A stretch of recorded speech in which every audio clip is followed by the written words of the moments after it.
Assalamualaikum students. I hope you all are doing well. Let's get start our today's lesson.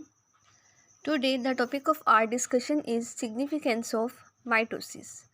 In our previous lecture we have discussed about the complete process of mitosis. Now we will discuss about importance of mitosis. अपने previous lecture में हमने mitosis के पूरे process को discuss किया था और आज जो हम टॉपिक डिस्कस करेंगे वो क्या है, माइटोसिस की अहमियत या फिर significance of mitosis. Mitosis plays a very vital role in the life of living organisms as the number of chromosomes remain same during the process of mitosis.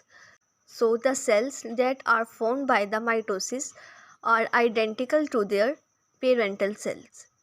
जो माइटोसिस है इसकी लिविंग ऑर्गेनिज्म की life में बहुत ज़्यादा importance है, क्योंकि हमने डिस्कस किया कि जो माइटोसिस है उसमें जो सेल्स बनते हैं उनके अंदर क्रोमोसोम का नंबर वही रहता है जो पेरेंटल सेल में होता है. तो इस वजह से जो भी सेल माइटोसिस के थ्रू डेवलप होगा उस सेल के अंदर क्रोमोसोम का नंबर सेम होगा और वो जो सेल है वो बिल्कुल अपने पेरेंटल सेल की तरह होगा. तो जो माइटोसिस है ये बहुत इंपॉर्टेंट रोल प्ले करती है इन the life of living organisms. Now we are going to discuss about some examples of mitosis in the lives of living organisms. Development and growth. There are many developmental changes occur in the life of multicellular living organisms. We observe that a single cell develops into multicellular living organisms. How this happens? This is happened by the process of mitosis. A single cell, which is a fertilized egg, divides by the process of mitosis and develop into an embryo. In embryo there are 8 cells present. When these 8 cells divides and form blastocytes, then these blastocytes contain 300 cells. On further developmental stages, blastocytes divide and develop into a fetus, and in fetus there are 1.4 trillion cells. On further divisions, the fetus develop into an adult, and the adult contain 38 trillion cells. So, we have observed that how a single cell develops into are multicellular living organism by the process of mitosis. अगर हम एक multicellular और living organism की developmental stages को observe करें तो हम देखते हैं कि एक जो फर्टिलाइज्ड एग होता है वो सिंगल सेल होता है.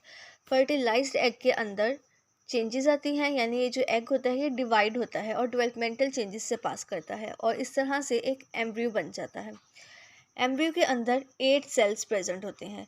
इन 8 सेल्स में डिवीजन होगी तो ब्लास्टोसाइट्स बनते हैं और ब्लास्टोसाइट के अंदर टोटल 300 सेल्स मौजूद होंगे.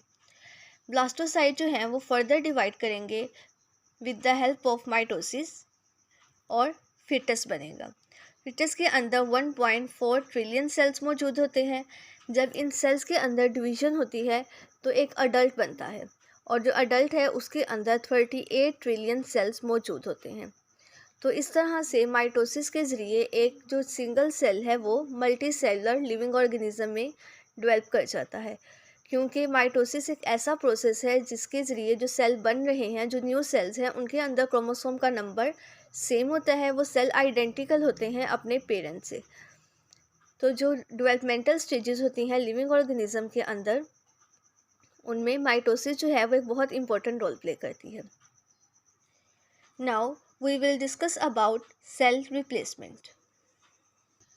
In the body of living organisms, each cell have a particular lifespan, and after this lifespan, the older cells are replaced by new ones, and these new cells are formed by the process of mitosis, so they are the identical copies of the cells being replaced.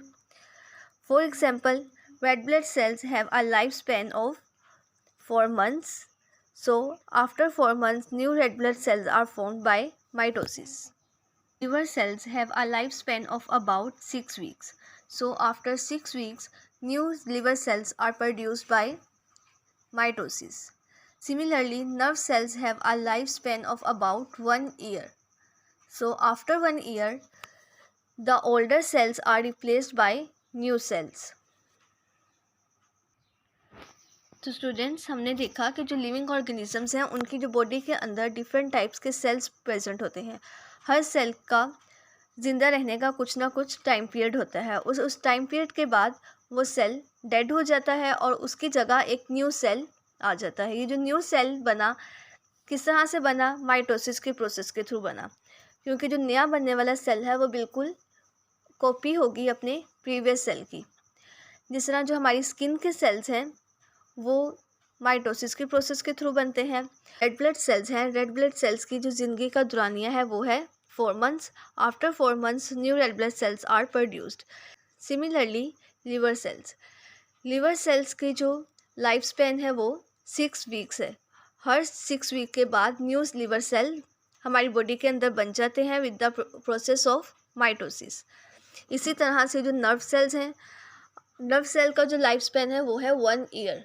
तो हर 1 साल बाद जो new nerve cells हैं वो हमारी body के अंदर develop हो जाते हैं और ये जो न्यू सेल्स बने हैं ये बिल्कुल आइडेंटिकल होते हैं, बिल्कुल सेम होते हैं अपने पेरेंटल सेल की तरह.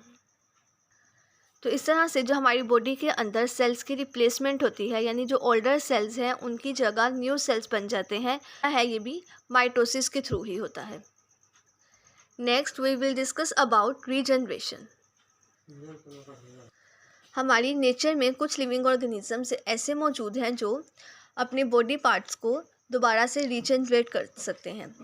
यानी अगर उन ऑर्गेनिज्म का कोई बॉडी पार्ट मिस हो जाता है तो वो उसको दोबारा से रीजनरेट कर लेते हैं with the process of mitosis. For example starfish. Starfish can regenerate it's lost arm through the process of mitosis. यानी जो स्टारफिश है, अगर बाई चांस उसका कोई आर्म वो खो देती है तो वो उसको दोबारा से रीजनरेट कर लेती है, क्योंकि सेल्स की डिवीज़न होती है और जो नए सेल्स होते हैं वो आइडेंटिकल होते हैं अपने पेरेंटल सेल की तरह.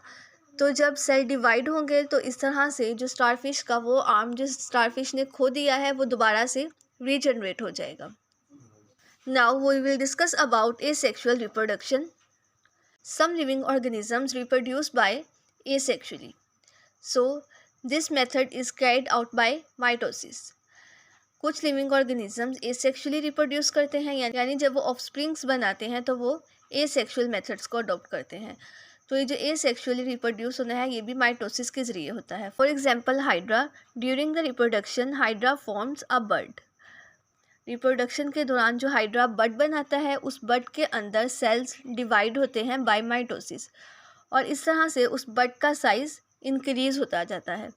जैसे जैसे माइटोसिस होती जाएगी बड का साइज़ इंक्रीज़ होता जाएगा और at the end new individual बन जाएगा. ये जो न्यू हाइड्रा बना ये पहले तो पेरेंट की बॉडी के साथ ही अटैच रहेगा और कुछ अरसे बाद ये अपनी पेरेंट की बॉडी से अलग हो जाएगा और एक न्यू हाइड्रा में ग्रो कर जाएगा. Let us discuss about some questions that may ask from this topic. Our first question is describe the importance of mitosis. इस क्वेश्चन के आंसर में आप ये जो सिग्निफिकेंस ऑफ माइटोसिस का टॉपिक है ये कंप्लीट लिखेंगे, सारे पॉइंट्स लिखेंगे, साथ इसके डायग्राम्स बनाएंगे. Our next question is how starfish regenerate its lost arm. तो इस क्वेश्चन के आंसर में आप ये जो रीजनरेशन वाला पॉइंट है इसको ऐड करेंगे और साथ डायग्राम बनाएंगे. The next question is what is the role of mitosis in asexual reproduction?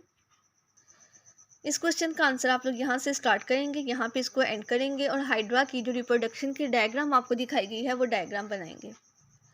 The next question is how cell replacement is done by mitosis.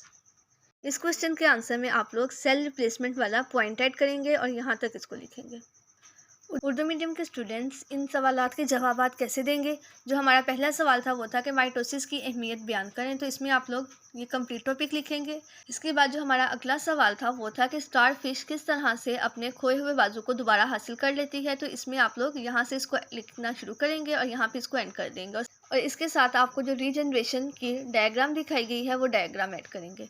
इसके बाद जो हमारा अगला सवाल था वो था कि एसेक्सुअल रिप्रोडक्शन में माइटोसिस किस तरह से अपना किरदार अदा करती है। तो इसमें आप ये एसेक्सुअल रिप्रोडक्शन वाला पॉइंट लिखेंगे और साथ में हाइड्रा की जो आपको डायग्राम दिखाई गई थी वो डायग्राम बनाएंगे। हमारा जो अगला सवाल था वो था कि सेल्स माइटोसिस के ज़रिए किस तरह से तब्दील किए जाते हैं। तो इस क्वेश्चन के आंसर में आप यहाँ से लिखना शुरू करेंगे और यहाँ पर इसको एंड करेंगे।